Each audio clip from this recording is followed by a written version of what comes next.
Bismillahirrahmanirrahim. Assalamualaikum warahmatullahi wabarakatuh. Teman-temanku sekalian yang saya cintai, serta dosen pengampu ilmu ma'anil hadis yang saya hormati, pada kesempatan kali ini kami dari kelompok 4 yang terdiri dari saya sendiri, Eis Aisyah, dan satu teman saya, Daniel Farizul Mutakin, akan mempresentasikan biografi salah satu ulama hadis terkenal, yakni Syekh Yusuf Al-Qaradawi. Baik, untuk yang pertama adalah biografi singkat dari Syekh Yusuf Al-Qaradawi. Syekh Yusuf Al-Qaradawi memiliki nama lengkap Muhammad bin Yusuf bin Abdullah bin Ali bin Yusuf. Beliau lahir pada tanggal 9 September 1926 di Safatura, sebuah desa di Mesir bagian barat. Syekh Yusuf Al-Qaradawi berasal dari keluarga yang taat beragama. Pada usia 2 tahun, beliau ditinggalkan wafat oleh ayahnya, sehingga kemudian beliau diasuh oleh pamannya yang juga sama berasal dari keluarga yang taat beragama. Pada usia 5 tahun, Syekh Yusuf Al-Qaradawi sudah mulai belajar membaca dan menulis Al-Quran. Karena ketekunan beliau, pada usia 10 tahun, Syekh Yusuf Al-Qaradawi sudah berhasil menyelesaikan hafalan Al-Qurannya. Riwayat pendidikan Syekh Yusuf Al-Qaradawi. Setelah menyelesaikan sekolah dasar, beliau melanjutkan pendidikannya di pesantren Tanta selama 4 tahun. Setelah itu, beliau melanjutkan ke sekolah menengah selama 5 tahun dan kemudian mendaftar ke Al-Azhar Kairo Mesir dengan mengambil bidang studi agama Fakultas Usuluddin. Dari Fakultas Usuluddin ini, beliau berhasil menyelesaikan pendidikannya dengan mendapatkan predikat terbaik. Selanjutnya, beliau mengambil kursus bahasa Arab di Al-Azhar selama 2 tahun dan berhasil mendapatkan ranking 1 dari 500 mahasiswa. Setelah itu, beliau mendapatkan ijazah internasional dan mendapatkan sertifikat pengajaran. Selanjutnya, Syekh Yusuf Al-Qaradawi melanjutkan pendidikannya di Lembaga Riset dan Penelitian Masalah-Masalah Arab selama 3 tahun. Dan kemudian selanjutnya, beliau mendaftar ke Pascasarjana jurusan Tafsir Hadis di Universitas Al-Azhar Kairo Mesir. Itulah riwayat pendidikan dari Syekh Yusuf Al-Qaradawi. Selanjutnya adalah riwayat pekerjaan Syekh Yusuf Al-Qaradawi. Selama masa hidupnya, Syekh Yusuf Al-Qaradawi pernah bekerja di beberapa tempat. Di antaranya adalah sebagai berikut. Berikut beberapa riwayat pekerjaan Syekh Yusuf Al-Qaradawi. Yang pertama sebagai penceramah dan pengajar di berbagai masjid. Yang kedua sebagai pengawas pada Akademi Para Imam, lembaga yang berada di bawah Kementerian Wakaf di Mesir. Yang ketiga, bagian administrasi umum untuk masalah budaya-budaya Islam di Al-Azhar. Yang keempat, ditugaskan sebagai tenaga bantuan untuk menjadi kepala sekolah sebuah sekolah menengah di Qatar. Yang kelima, ditugaskan untuk mendirikan jurusan studi Islam di Universitas Qatar, sekaligus menjadi ketuanya. Yang keenam, ditugaskan untuk memimpin pendirian dan sekaligus menjadi dekan pertama Fakultas Syariah dan Studi Islam di Universitas Qatar. Yang ketujuh, sebagai Dewan Pendiri pada Pusat Riset Sunnah dan Sirah Nabi di Universitas Qatar. Kedelapan, ditugaskan oleh pemerintah Qatar untuk menjadi dosen tamu di Aljazair. Selanjutnya adalah prestasi-prestasi yang pernah diraih oleh Syekh Yusuf Al-Qaradawi. Syekh Yusuf Al-Qaradawi merupakan ulama yang sangat berprestasi. Berikut beberapa prestasi yang telah diraih oleh Syekh Yusuf Al-Qaradawi. Di antara prestasi yang pernah diraih oleh Syekh Yusuf Al-Qaradawi adalah sebagai berikut. Yang pertama, mendapat penghargaan dari IDB Islamic Development Bank atas jasa-jasanya di bidang perbankan. Yang kedua, beliau bersama-sama dengan Sayyid Sabiq mendapat penghargaan dari King Faisal Award karena jasa-jasanya dalam bidang keislaman. Yang ketiga, beliau mendapat penghargaan dari Universitas Islam Antarbangsa Malaysia atas jasa-jasanya dalam ilmu pengetahuan.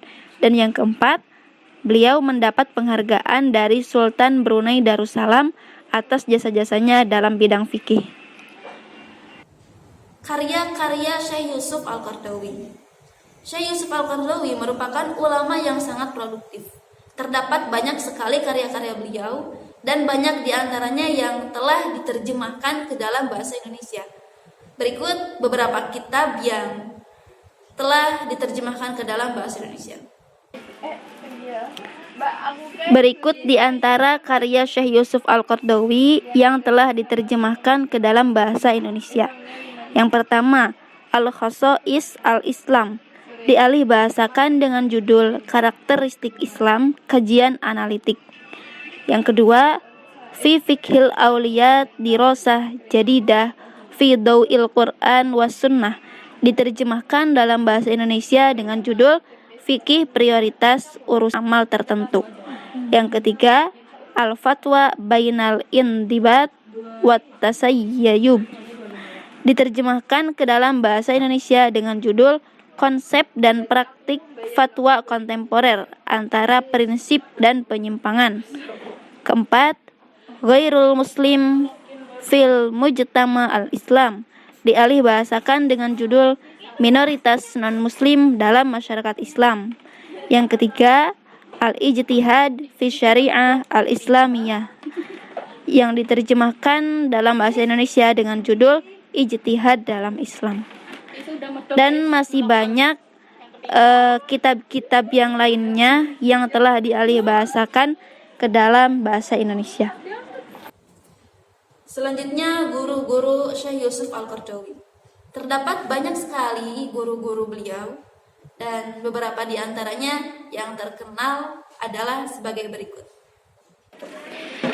Berikut di antara guru Syekh Yusuf Al-Qardawi, yaitu Syekh Muhammad Mutawalli Asy'arawi, Syekh Muhammad Al-Ghazali, Syekh Hasan Al-Banna, Syekh Sayyid Sabik, Syekh Bahi Al-Khulli, Syekh Mahmud Shaltut, Syekh Abdul Wahab Khalaf, Ustadz Abdul Wahab Hamudah, dan masih banyak yang lainnya.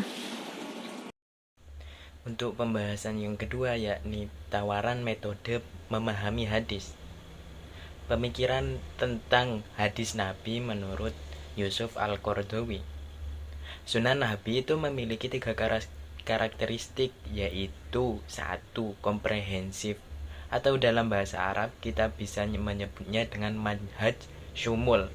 Yang kedua yakni seimbang, atau dalam bahasa Arab kita menyebutnya dengan manhaj mutawazun.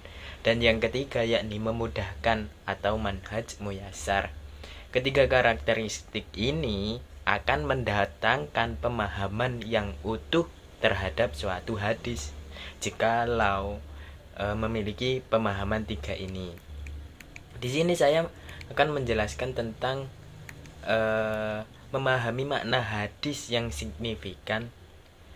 Tapi satu ulama, kita mencontohkan satu ulama, yakni Yusuf Al-Qardawi.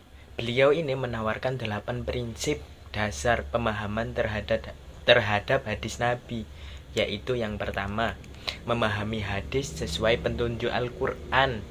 2. Menggabungkan hadis-hadis yang terjalin dalam tema yang sama.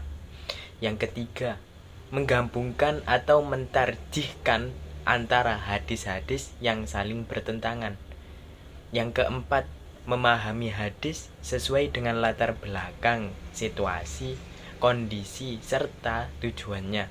Yang kelima, membedakan antara sarana yang berubah-ubah dan tujuan yang tetap. Yang keenam, membedakan antara fakta dan metafora dalam memahami hadis. Terus yang ketujuh, membedakan antara ghaib dan yang nyata. Dan yang terakhir, yang ke-8 ini adalah memastikan makna-makna kata dalam hadis. 8 prinsip tersebut, 8 pemikiran Yusuf Al-Qardawi tertampung dalam karyanya yang berjudul Kaifa Nata'ammal Ma'a Al-Sunnah Al-Nabawiyah. Kalian bisa mencarinya atau bisa membeli.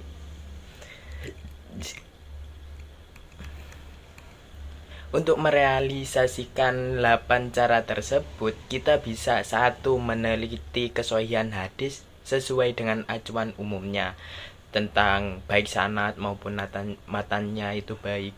Yang kedua, memahami sunnah sesuai dengan pengetahuan bahasa, konteks, asbab al-wurud. Yang ketiga, memastikan bahwa sunnah yang dikaji tidak bertentangan dengan nas-nas yang lebih kuat. Oke. Untuk penjelasannya nanti bisa kalian lihat di makalah kami, yakni metode memahami hadis Yusuf Al-Qaradawi yang ada 8 itu. Kalian bisa membacanya di makalah. Tertampung semua di situ. Ada 8 pemahaman. Yakni yang terakhir,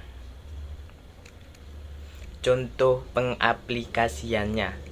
Contoh aplikasiannya, dewasa ini, pada saat ini banyak umat akhir zaman yang suka meminjam dalil, yaitu shollu kama ra'aitumuni usolli, sebagai hujah dari setiap gerakan sholatnya dan menyalahkan setiap gerakan sholat yang berbeda darinya.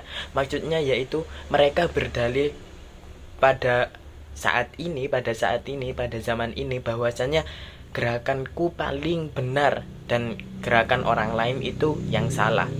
Lah, ini yang menimbulkan pertanyaan, lalu pemahaman seperti apakah yang dimaksud dengan sabda Nabi shollu kama ra'aitumuni usolli? Itu kita menelisik dari Yusuf Al-Qaradawi tentang pemahaman hadis tadi. Hadis haruslah dengan memperhatikan konteks. Yang pertama, memperhatikan konteks. Terus yang kedua, kondisi lingkungannya gimana. Terus yang ketiga, yakni asbabul wurudnya gimana hadis tersebut, agar mendapatkan pemahaman hadis yang tepat dan lurus, tidak belok-belok sana-sana. Oke, sabda Nabi Sallallahu Alaihi Wasallam, shollu kama ra'aitumuni usolli, ini disampaikan, ini asbabul wurudnya ya, disampaikan Nabi kepada Malik bin Al-Huwairith dan sahabatnya ketika mereka datang ke rumah Nabi. Malik bin Al-Huwairith adalah Abu Sulaiman Malik bin Al-Huwairith Al-Laits. Ia pernah bertamu kepada Rasulullah SAW dan tinggal bersama beliau selama 20 malam. Pada saat itu ketika ada perang Tabuk, Rasulullah SAW ditemui Malik bin Al-Huwairith dan bersama Malik ini 20 orang laki-laki dari kalangan sahabat yang masih muda. Mereka bersama Rasulullah SAW selama 20 malam ini mereka menyaksikan beliau Nabi itu melakukan serta bagaimana beliau memperlakukan orang-orang agar mereka mengambil sebagai contoh Nabi sebagai misal.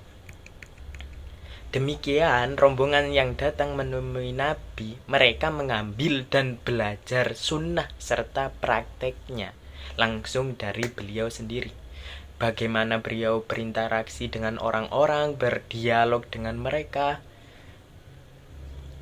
Terus dapat disimpulkan bahwa perintah sholat, shollu kama ra'aitu usolli, sholatlah seperti kalian melihat Nabi SAW, adalah diperintahkan setelah terjadinya Fathu Makkah, yakni ketika keadaan mereka baru memeluk Islam, sehingga pengetahuan tentang agama Islam masih sangatlah kurang, masih sangatlah minim. Ini setelah Fathu Makkah. Yang tadi Malik Al-Huwairith yang tadi berserta rombongannya 20 orang laki-laki ini tinggal bersama Nabi selama 20 hari 20 malam untuk belajar sunnah serta mempraktikannya. Saat Nabi melihat kerinduan sahabat kepada keluarganya, Nabi SAW mengizinkan mereka untuk pulang dengan pengetahuan yang telah didapat selama tinggal bersama Nabi. Para sahabat pun pulang dengan membawa pesan dari Nabi pergilah kalian kepada keluarga kalian, kemudian ajari dan tuntunlah mereka, dan sholatlah bagaimana kalian melihat sholatku. Itu yang diperintahkan Nabi kepada sahabat-sahabatnya yang 20 malam tadi sudah bersamanya dan melihat dan mempraktikkan langsung bagaimana Nabi menjalankan hal-hal. Terus sabda Nabi, kama ro'aitumuni usolli, bagaimana kalian melihat sholatku. Kaf di sini adalah huruf jar. Kama itu kaf, kafnya itu huruf jar, dan ma-nya bisa berarti masdariyah, yang artinya sebagaimana kalian melihat sholatku, dan kemungkinan tergolong isim mausul, maksudnya seperti kalian melihat cara sholatku gitu. Akan tetapi makna yang pertama yang jadi masdariyah ini ya yang lebih diutamakan, sebagaimana penglihatan kalian terhadap sholatku, yaitu sholat yang dikerjakan oleh Nabi. Ulama banyak yang berpendapat pengertian sebagaimana penglihatan kalian terhadap sholatku dapat dipahami bahwa Nabi itu memberi keluasan kepada para sahabat untuk mengikuti sholat bagaimana mereka melihat sholat Nabi, sehingga tidak sedikit sahabat yang berbeda dalam menjelaskan tata cara sholat Nabi Shallallahu Alaihi Wasallam. Karena beliau sendiri tidak hanya mencontohkan kepada salah satu sahabat, tapi melainkan banyak sahabat. Maka itulah keberagamannya. Maka sudah barang tentu banyak pula keberagaman dalam mengikuti sifat sholat Nabi Shallallahu Alaihi Wasallam. Oke. Baik teman-temanku sekalian, mungkin cukup sekian presentasi yang dapat kami sampaikan. Mohon maaf atas segala kekurangan dan kesalahan. Semoga apa yang kami sampaikan dapat bermanfaat dan dapat dipahami oleh semuanya. Sekian dari kami. Wabillahi taufiq wal hidayah, waridha wal inayah. Wassalamualaikum warahmatullahi wabarakatuh.